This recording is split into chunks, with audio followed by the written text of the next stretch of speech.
el doctor Moriña toca un tema muy interesante y es que ya con la resonancia podemos decir y podemos de pronto identificar más fácilmente los pacientes que tienen cardiopatía inducida por el bloqueo de rama izquierda. Y ahí posiblemente la terapia de resincronización vaya a ser más útil de manera temprana. Y aprovechando esta pequeña introducción, continuamos con el doctor Moriña. El doctor Moriña Vázquez es cardiólogo y electrofisiólogo formado en la Universidad de Sevilla. Es especialista en arritmias, ablación y estimulación cardíaca. Actualmente es el director de la unidad de arritmias del Hospital Juan Ramón Jiménez. Pero lo más interesante y lo más importante es que si ustedes buscan los primeros estudios de estimulación del sistema de conducción y estimulación del GIS, ahí aparece el nombre Pablo Moriña. Entonces tenemos un experto que lleva muchos años trabajando en estimulación del sistema de conducción con nosotros y nos va a hablar de un tipo de estimulación muy importante y que produce posiblemente la mejor sincronía interventricular e intraventricular, que es la estimulación del GIS. Doctor Moriña, muchas gracias por acompañarnos y Muchas bienvenido. gracias, muchas gracias al comité organizador por invitarme a participar en esta reunión. Lo primero que quiero preguntar es si la pantalla está compartida y se me oye bien. Perfectamente, sí, señor. Muchas Vale, gracias. pues entonces, lo dicho, muchísimas gracias por invitarme a participar en esta reunión. Y lo primero que quería, digamos, antes de seguir con mi presentación, es aclarar un término que utilizamos muy frecuentemente, que es el término de estimulación fisiológica. Para mí es una acepción personal. El concepto de estimulación fisiológica es tratar de aprovechar en cada paciente el máximo del sistema de conducción que se encuentre indemne. Quiere decir esto, que si tenemos un trastorno de conducción a nivel del nodo AV o a nivel del GIS proximal, pues para mí estimulación fisiológica es estimular el GIS y aprovechar todo el resto del sistema de conducción que se encuentre indemne. No sería para mí en este grupo de pacientes estimulación verdaderamente o totalmente fisiológica irnos al fascículo anterior, al fascículo posterior o al septo. Por lo tanto, para mí el concepto de estimulación fisiológica no es sinónimo de estimulación del sistema de conducción, sino que para mí estimulación fisiológica es un concepto individualizado a las circunstancias del paciente. Dicho esto, ¿qué es estimulación gisiana? Pues muy fácil, simplemente implantar un electrodo en el haz de Gis, estimular y conseguir una despolarización del corazón que reproduce, como veis en el electrocardiograma, exactamente la misma morfología de un QRS rigurosamente normal. Hoy día disponemos de herramientas para medir la sincronía en tiempo real. Este dibujo que pongo aquí, esta barrita, es una herramienta que estamos utilizando desde hace 3 años, que está basada en el electrocardiograma y que desde hace unos meses también está ya disponible de manera comercial. Es el Ultra High Frequency ECG. Os explico un poquito para los que no estáis acostumbrados. Esto representa las 6 derivaciones precordiales más 2 añadidas que van en la espalda, V7 y V8, y el eje horizontal es una escala de tiempo. El color rojo representa el tiempo en que tarda en despolarizarse el 50% del miocardio en cada derivación. De tal manera que en una estimulación fisiológica y totalmente sincrónica veríamos que este color, esta rayita, por así decirlo, es totalmente recta y muy estrecha quiere decir que en muy poco tiempo se despolariza el miocardio. Aquí veis un paciente con un QRS fino, esta rayita de sincronía, y cuando estimulamos el GIS, veis que la sincronía del corazón en el ultra high frequency es exactamente la misma. Y nosotros, cuando estimulamos el GIS, vamos a tener exclusivamente dos patrones. Es muy fácil reconocer la estimulación gisiana. O estimulamos solamente el GIS y tenemos la espiga de estimulación, el intervalo isoeléctrico y un QRS rigurosamente normal, o se estimula también el miocardio vecino y hay un poquito de preexcitación, un pseudo-wolf, como me gusta a mí llamarlo. Y no hay más. Así se reconoce muy fácilmente la estimulación de las de GIS. Y como ya anticipábamos, no es una cosa nueva. Ya en el año 2000 surgieron las dos primeras series de estimulación gesiana, la clásica de Desmuk y la nuestra que salió unos meses más tarde, y que ya tuvimos el honor del año pasado celebrar una reunión con los 25 años de estimulación gisiana en nuestro centro, reunión en la que participó Francesco y algunos otros electrofisiólogos con amplia experiencia en estimulación fisiológica. Y a partir de ese año, pues nosotros publicamos muchos estudios, bueno, muchos o varios estudios, pues nos entusiasmábamos con la terapia y para resumir, el hallazgo común en estos estudios era, por un lado, la baja tasa de éxito, porque utilizamos una tecnología totalmente obsoleta, una tecnología antigua, y segundo, es que fuimos siendo cada vez más atrevidos y fuimos avanzando en el sistema de conducción y realizando ya estimulación en pacientes con bloqueos clásicamente llamados infragisianos. En aquel tiempo, por supuesto, siempre dejábamos un cable de seguridad, cosa que desde hace tiempo ya no hacemos. Y en el año 2005, pues, describimos el primer caso en la literatura de resincronización con estimulación del GIS. En un paciente con miocardiopatía dilatada, bloqueo de rama izquierda, como podéis ver en el electrocardiograma, y en el cual no pudimos canalizar por diferentes razones el seno coronario. Nos atrevimos, conseguimos llegar al GIS, conseguimos estimular el GIS y conseguimos estrechar el QRS y normalizar su QRS. Con lo cual, pues nos dimos por satisfecho y la evolución del paciente en este caso fue excelente. Más adelante ya, al cabo de los años, pues publicamos la primera serie que hay de resincronización con estimulación gisiana y ya en la conclusión avanzábamos que la estimulación directa de las de GIS podría ser una alternativa a la CRT, a la terapia de resincronización clásica, en aquel momento, decíamos, en casos seleccionados. Y aquí tenéis algunos ejemplos de estimulación en el bloqueo clásicamente considerado infragisiano. Esto es una fibrilación auricular, como veis. Aquí tenemos el cable ya implantado en el GIS y veis claramente el electrograma de las de GIS bloqueado, el subbloqueo de rama derecha basal y cuando activamos la terapia, pues conseguimos un QRS rigurosamente normal con desaparición de ese bloqueo de rama derecha. Este es otro paciente, aquí en ritmo sinusal, aquí veis perfectamente la activación auricular, el GIS bloqueado y cuando activamos la terapia, pues un QRS fino rigurosamente normal. O este otro paciente con un bloqueo de rama izquierda basal, con el cable ya implantado en el GIS y cuando activamos la terapia, pues normalizamos, como veis, el QRS. Y la pregunta que nos surge a continuación es ¿cómo es posible estimular el GIS en bloqueos infragisianos, clásicamente conocidos como infragisianos? Pues la respuesta ya nos la dio James en el año 71, un patólogo que estudiando con microscopio electrónico el sistema de conducción ya avanzó la teoría de la disociación longitudinal de las de GIS, según la cual todos los haces de conducción se concentran en el haz de His y pequeñas lesiones a este nivel pues pueden causar un bloqueo total de la conducción, cosa que es lógica desde el punto de vista fisiopatológico, porque nadie puede imaginar cómo se produce un bloqueo AV completo en un paciente que tenga un miocardio normal si no es precisamente porque hay algún sitio donde se concentra todo el sistema de conducción. Jan Arula fue el que demostró que el QRS se podía estrechar estimulando algunos años más tarde y esta teoría pues ha sido refutada con un estudio muy bonito recientemente por Apadaway en el cual él con un cable en el septo registra todo el potencial del sistema de conducción desde la base hasta el ape y describe dos tipos de bloqueo. Un tipo de bloqueo en el cual el potencial se ve hasta el final y lo que hay realmente es un enlentecimiento y otro tipo de bloqueo en el cual desaparece súbitamente la señal del sistema de conducción. Este tipo de bloqueo es un bloqueo central, está localizado proximalmente en el tronco del GIS o al inicio de la rama izquierda y en este tipo de bloqueo que representan prácticamente el 70%, pues es posible estimular el haz de His y corregir el bloqueo. Son los denominados bloqueos centrales.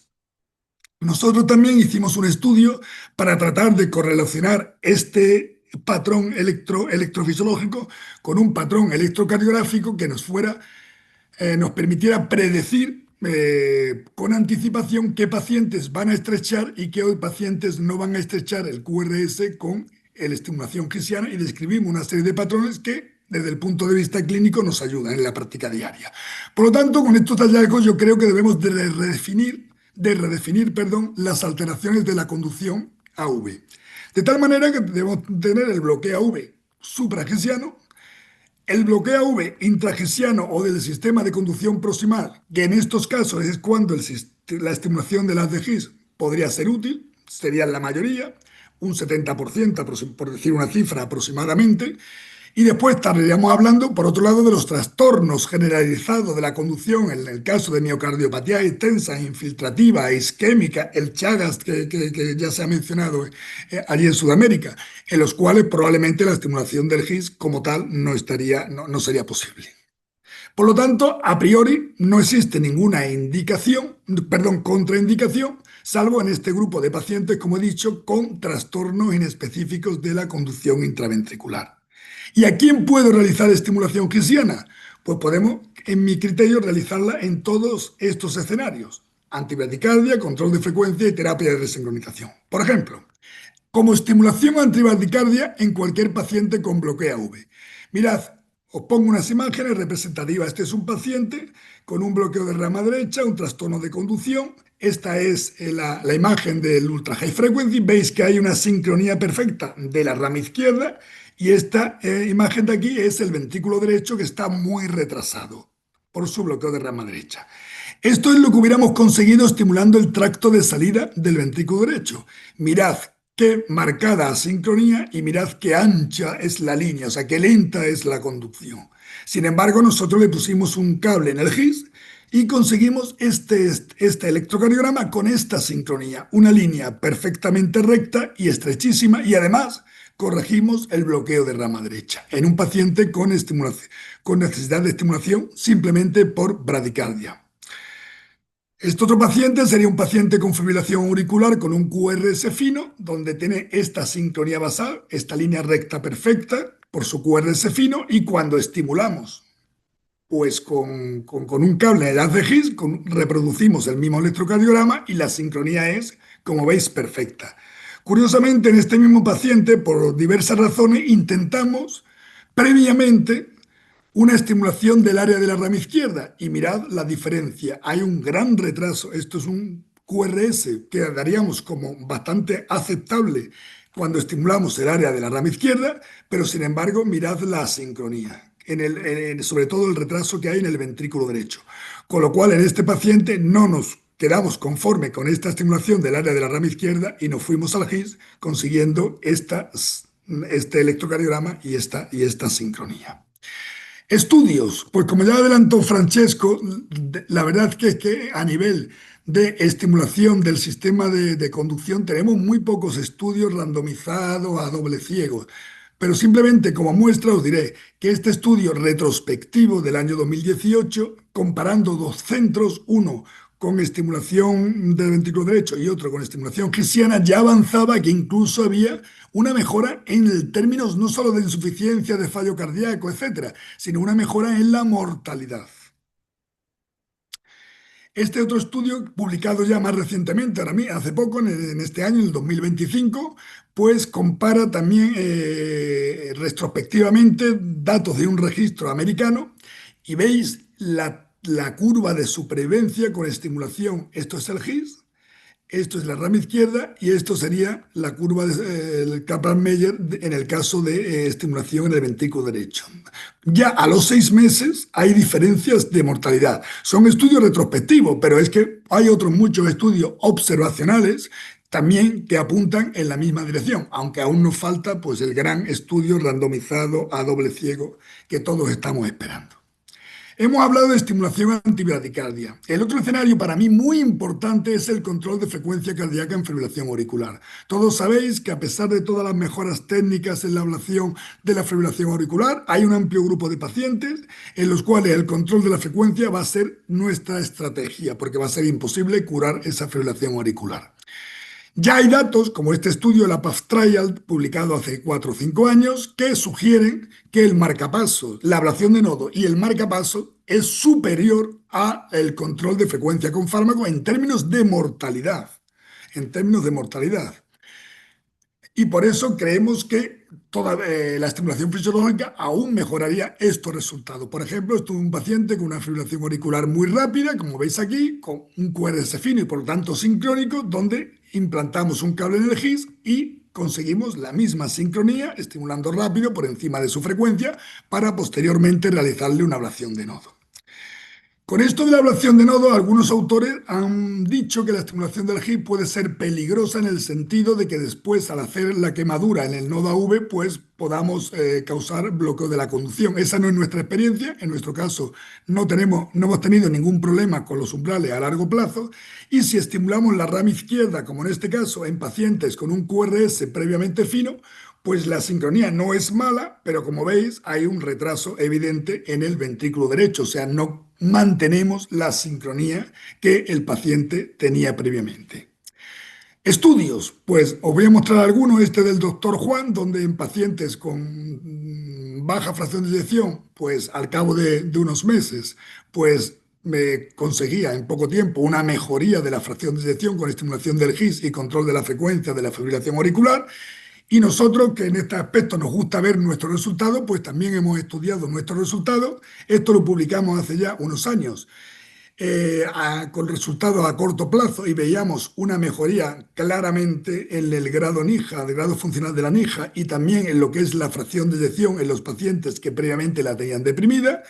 Y este mismo año hemos publicado los resultados a largo plazo con 47 meses de seguimiento en pacientes con control de la frecuencia con estimulación gisiana por fibrilación auricular. Los umbrales permanecen muy estables en el orden que más o menos todos conocemos y las mejorías en NIJA y en fracción de eyección pues se mantienen después de un seguimiento de 4 años aproximadamente. Y el otro aspecto es ya la terapia de resincronización cardíaca. Yo tengo muy claro, y yo creo que en esto nadie lo discute, luego hablaremos de otros aspectos, pero esto nadie lo discute, que siempre que se consiga reclutar todo el sistema de conducción cardíaco, esta es la forma más fisiológica de resincronización cardíaca. Si a un paciente con este bloqueo de rama izquierda le ponemos un cable en el haz de GIS y conseguimos este QRS, que es un QRS rigurosamente normal, nadie puede discutir que es la mejor forma o la forma más fisiológica de resincronizar al paciente. Y os voy a poner algunos ejemplos. Esto es la asincronía producida por un bloqueo de rama izquierda. Aquí tenéis el electro del paciente, un bloqueo de rama izquierda que ha ido a la sala de marcapasos. Le hemos puesto un cable en el GIS y hemos conseguido corregir claramente esta sincronía. La línea se hace mucho más estrecha, la conducción es más rápida y no solo es más rápida, sino que es sincrónica. Esta pequeña jorobita que veis aquí representa la precitación en caso de estimulación del GIS no selectiva, pero como veis la sincronía es perfecta. ¿La TRC clásica consigue sincronía? Pues la mejora, pero en ningún caso iguala a la sincronía que está produciendo la estimulación gisiana. Esta es un caso de TRC clásica, aquí veis la de disincronía o asincronía inicial, y aquí así es como queda el paciente. El paciente está mucho más sincronizado que inicialmente, pero en ningún caso se parece a la sincronía perfecta, entre comillas, que se puede conseguir con el GIS. Otro ejemplo de TRC en el seno coronario, donde bueno, hemos conseguido más o menos que la línea sea aproximadamente no muy irregular, por así decirlo, pero en ningún caso es una línea perfecta de sincronía. Y aquí os comparo, por ejemplo, dos pacientes, este con una estimulación en el seno coronario, TRC vía seno coronario, con esta sincronía que veis, y ya si nos vamos a la rama izquierda, veis que el ventrículo izquierdo está perfectamente sincronizado, y hay lo que sí, un retraso en la rama derecha, que ese siempre va asociado a lo que es la estimulación del área de la rama izquierda. Este otro paciente es un paciente de un estudio que estamos haciendo con el grupo de Valencia de estimulación en rama izquierda, y traía esta sincronía inicial. Inicialmente le estimulamos el GI y conseguimos esta sincronía perfecta, pero como era un paciente protocolizado para un estudio randomizado, pues teníamos que ponerle el cable de la rama izquierda, y la verdad es que no nos quedamos muy contentos y muy felices, porque esto es lo que se consiguió con la rama izquierda. Una mejor sincronía, pero este retraso del ventrículo derecho, que en nada es comparable a la estimulación gisiana. Y hablando de TRC, el Upgrade, es el pan nuestro de cada día también como consecuencia de la estimulación que habíamos hecho durante años previos en el ventrículo derecho. Este es un paciente estimulado con este electrocardiograma que tenía este bloqueo infragisiano, que le pusimos un cable en el GIS y mirad el resultado ecocardiográfico que creo que era, si no mal recuerdo, a la semana, con una mejoría llamativa de la fracción de eyección. Estudios, pues lo de siempre. Dato común, pocos estudios randomizados, muchos estudios observacionales yo voy a poner aquí nuestros resultados que ya publicamos en el año 2019, donde conseguíamos una mejora muy precoz del más del 20% de fracción de eyección en el 50% de los pacientes. Se acababan los no respondedores y las mejorías eran realmente espectaculares. Nosotros también en nuestro centro comparamos nuestra TRC clásica con nuestra TRC vía GIS y también los resultados en términos de mejoría de la fracción de eyección más del 20% pues eran llamativamente dispares. La CRT clásica era buena, pero los resultados que obteníamos con la estimulación del GIS eran mucho mejores.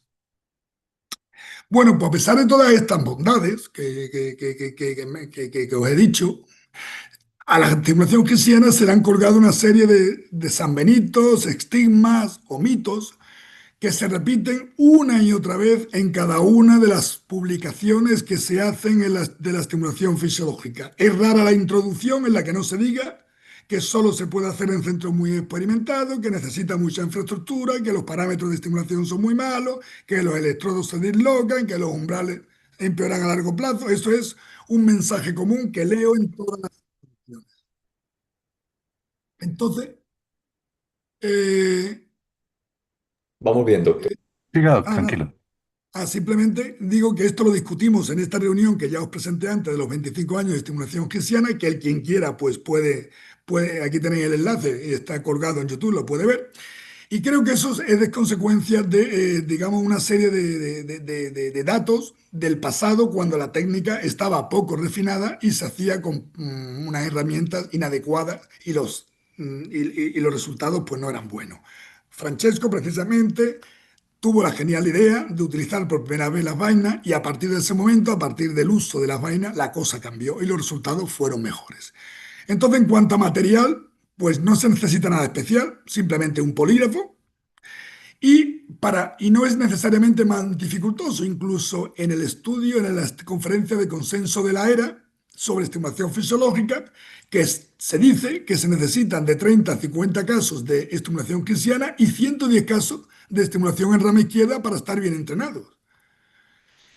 El propio registro Melo pues dice que solo encontró el 9% de estimulación de rama izquierda en todo el grupo de pacientes del registro. Y mirad el amplio protocolo que hay que seguir para discernir o para sugerir que realmente estamos o no en la rama izquierda. Enormemente complejo, como podéis, a diferencia de lo que son los patrones de estimulación cristiana. Si hablamos de umbrales, pues mira, este estudio ya antiguo, porque incluye pacientes hasta 2016, donde la técnica no estaba muy refinada, pues estamos hablando de umbrales de 1,6 voltios aproximadamente. Estudios más recientes, como este, ya los umbrales andan por 1,3, o sea, van bajando e incluso mirad los tiempos de procedimiento. El GIS se tarda menos que en la rama izquierda y los tiempos de fluoroscopia son menores. Esto es un estudio del año 2015. Este otro reciente también, parámetros de estimulación a largo plazo, a 30 meses. Como veis, pues están de media, perdón, esta diapositiva por debajo de 1,25 todos, alrededor de 1,1, un poco mayores que los de la rama izquierda, pero que esta diferencia estadísticamente significativa no tiene ninguna trascendencia desde el punto de vista de la longevidad de dispositivos.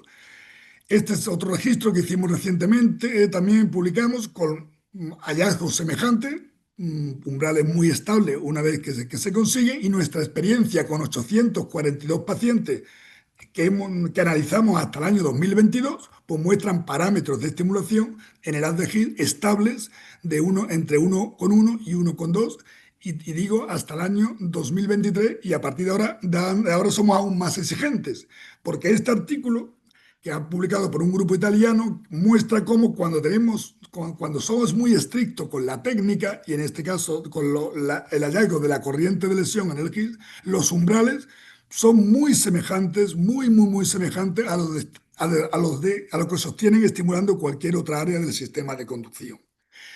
Por lo tanto, con una técnica triste, teniendo en cuenta algunos consejos y trucos, los parámetros de estimulación van a ser semejantes a otras áreas.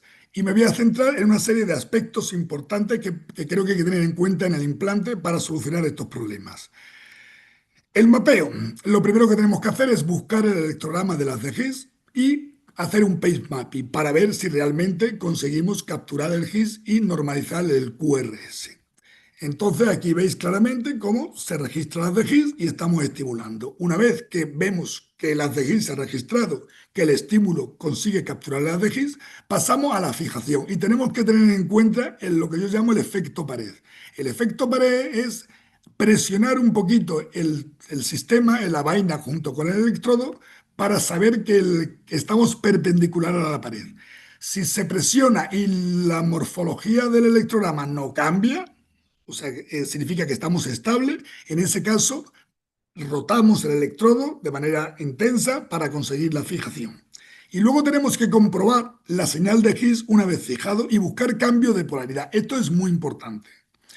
¿Y dónde fijamos? ¿En la cara auricular o en la ventricular? Pues nosotros hicimos un estudio y al final resulta que nuestros cables están la mitad en la cara auricular y la mitad en la cara ventricular y no hay ninguna diferencia en que estén en un sitio o en otro. Aquí tenéis ejemplo. Esto es el electrograma de la cejilla antes de fijar, esto es después de fijar. Yo creo que se ve claramente la onda de lesión. Esta onda de lesión es muy importante ir a por ella, buscarla, porque cuando la tenemos los resultados a largo plazo van a ser excelentes. Este otro paciente, aquí veis el electrograma de la Higgs y en el no filtrado veis esta maravillosa onda de lesión de la Higgs y aquí cómo se corrige este bloqueo de rama izquierda.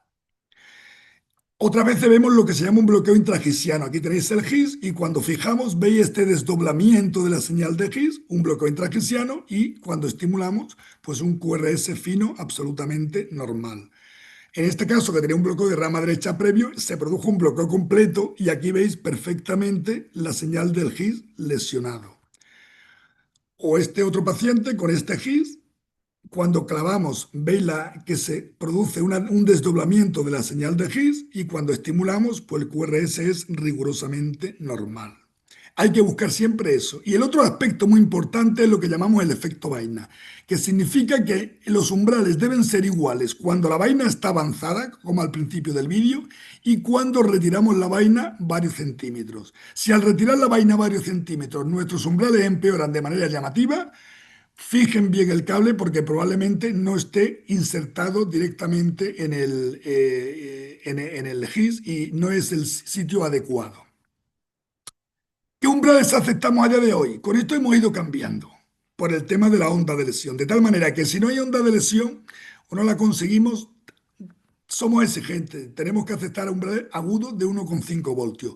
Pero cuando hay una llamativa onda de lesión, muchas veces aceptamos hasta umbrales en agudo de 3 voltios, porque ya hemos visto que al día siguiente esos umbrales mejoran de manera llamativa y están todos por debajo de 1 voltio. Por lo tanto, si hay esa onda de lesión, aceptamos en agudo hasta umbrales de 3 voltios, siempre que veamos que cuando esperamos unos minutillos el umbral va decayendo, digamos, en algunos milivoltios.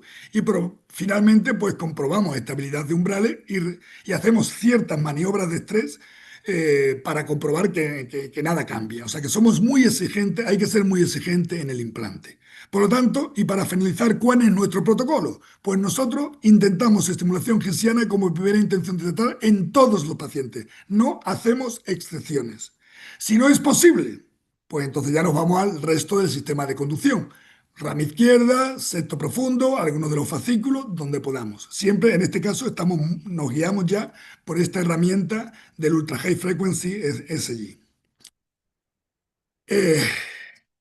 Y este protocolo no es el mismo que hemos publicado recientemente en una revisión junto con Marek Jarveski, el propio Juan y Villallamara, y Puyamendi Villallamara, que realmente él lo llama el principio APARA, as physiological as reasonable achievable. Quiere decir que primero vamos a la Higgs y si no podemos nos vamos a la rama izquierda. Pero es que si fallamos la rama izquierda, intentemos de nuevo el Higgs como bailout. ¿De acuerdo? O sea que este es el protocolo.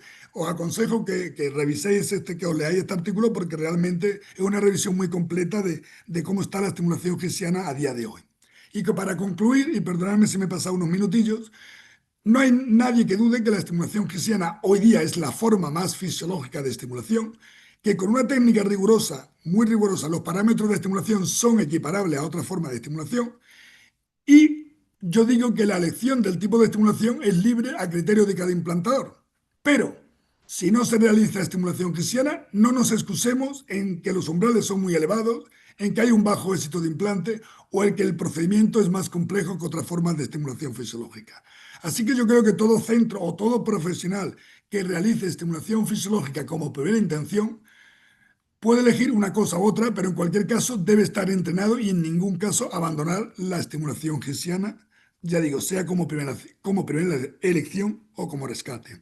Muchas gracias por vuestra atención y quiero que os fijéis en esta fotografía donde se reúnen tres personas que han sido claves en lo que es la estimulación del sistema de conducción. El doctor Rafael Barba, con el que trabajé muchos años, el doctor Juan y Francesco, que ahora creo que viene detrás mía y nos hablará de todo lo que es la estimulación en la rama izquierda. Gracias a todos.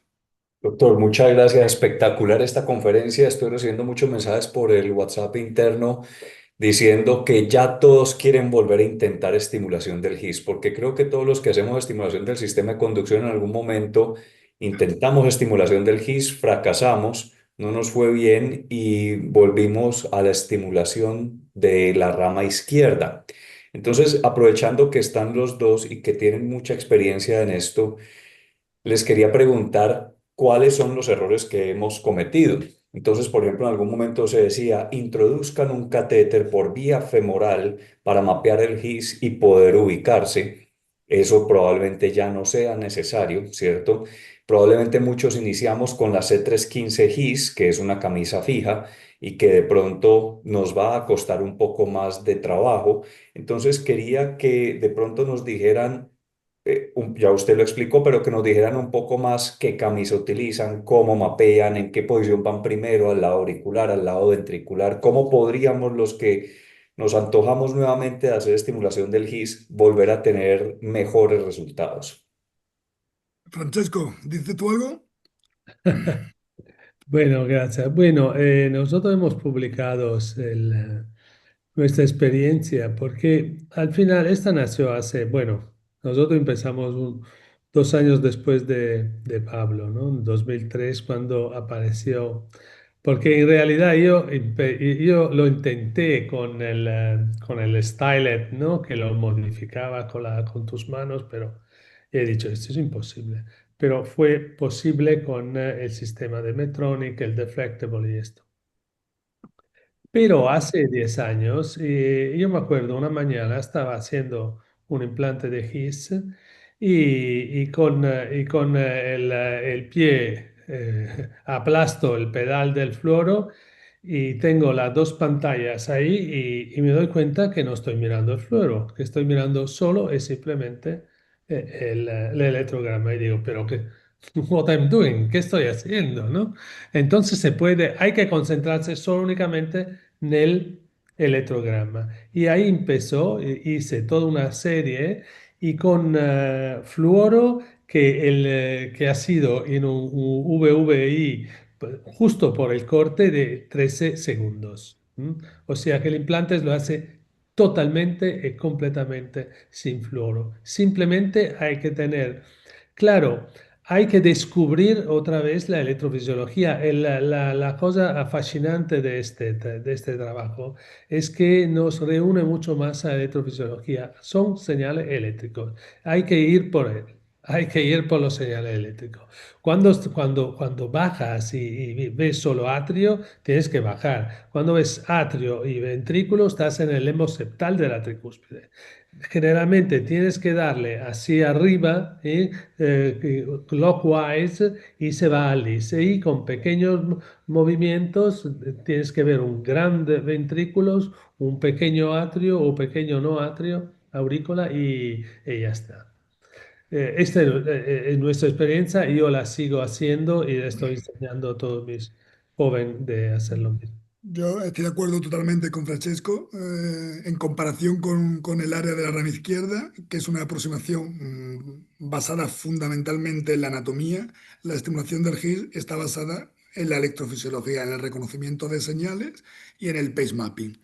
En eso no voy a seguir, no, estoy totalmente de acuerdo con Francesco. Lo que sí nosotros hemos ido modificando la técnica. La técnica, evidentemente, se puede hacer con muy poco rayo, con poquísimo rayo.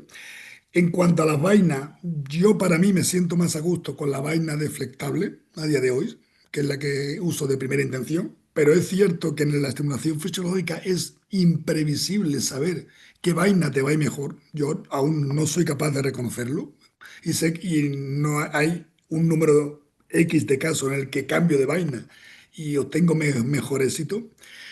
Y por otro lado, yo creo que hoy día lo que hay que ser es muy estricto con la penetración del cable y saber que estás en el haz de Higgs, con los criterios estos que os he dicho de modificar el electrograma del haz de Higgs cuando lo clavamos, con buscar la onda de lesión o con buscar un cambio de polaridad o alguno de estos datos que yo he dicho para estar seguro que estás en el GIS. Si consigues eso, los umbrales son excelentes a corto y largo plazo, equivalente a cualquier otra forma de estimulación. Totalmente seguro, sin duda alguna. Y hay una pregunta muy interesante que nos hacen ahorita que ya vamos a empezar a hablar de rama izquierda y es la insuficiencia tricuspidia, porque una de las preguntas que se hacen es, al estar más cerca de la válvula tricúspide, eso se ha asociado con mayor riesgo de insuficiencia tricuspidia en rama izquierda. Si con GIS no esperarían más insuficiencia tricuspidia. Pues eso es un tema que tuve yo que revisar para la reunión europea que organiza Francesco hace un par de años. Me adjudicaron hablar de la insuficiencia tricuspidia durante la estimulación. Y la verdad es que es muy poco publicado, pero de lo poco que hay publicado, a mí me sorprendió que evidentemente que en el GIS, en la estimulación gaussiana, no había insuficiencia tricuspidia o no se asociaba insuficiencia tricuspidia, que la estimulación del ventrículo derecho pues estaba asociada a un grado de insuficiencia tricuspidia y curiosamente lo poco que había, que a mí me llamó la atención, no creo que sea tan así, pero que la forma de estimulación que provocaba más insuficiencia tricuspidia era la estimulación de la rama izquierda. Lo que pasa es que el concepto de la estimulación de la rama izquierda es tan amplio que habría que analizar qué tipo de rama izquierda es la que estaban estimulando en esos estudios, ¿sabes? Pero la verdad es que yo no he encontrado mucho más, o sea, y lo revisé hace un par de años. No, Bueno, muchas gracias. Esto ha generado muchísimo interés renacido en la estimulación del GIS. Ese High Frequency ECG es espectacular. Ojalá podamos tenerlo prontamente aquí en Colombia. Y para continuar, nos hemos demorado un poquito, pero creo que vale la pena escucharlos a todos los que saben de esto, porque no todos los días tenemos la posibilidad de estar con dos personas que han marcado la historia de la estimulación del sistema de conducción.